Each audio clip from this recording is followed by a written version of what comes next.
Today, in our quick climate dictionary, we're talking about blue carbon. Blue carbon is the carbon that can be absorbed and stored by plants in the ocean.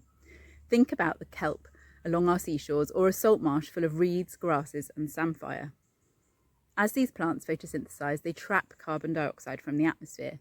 This is converted into carbohydrates, the energy sources and building blocks for plant and animal life. That's ultimately stored as dead material or organic carbon. I'm Anna Turns, Senior Environment Editor at The Conversation. I'm fascinated by how the underwater world is so hidden, yet so crucial in our fight to mitigate climate change.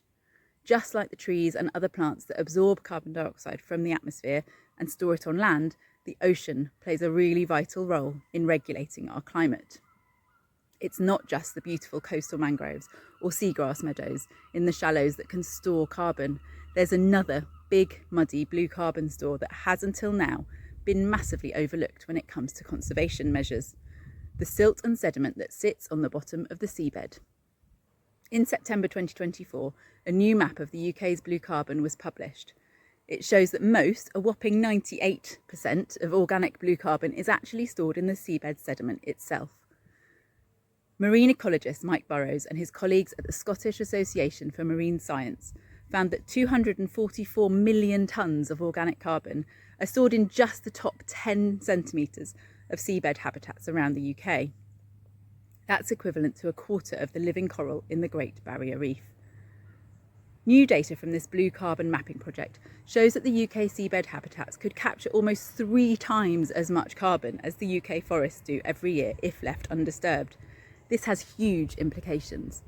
Some of the most destructive fishing practices and offshore developments are directly disturbing this blue carbon store on the seabed.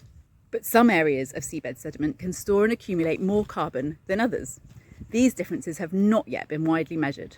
Muddy bottoms of fjords and coastal basins where suspended material is being deposited are thought to have greater rates of carbon accumulation than areas of coarse sediment with little to no accumulation in rocky areas.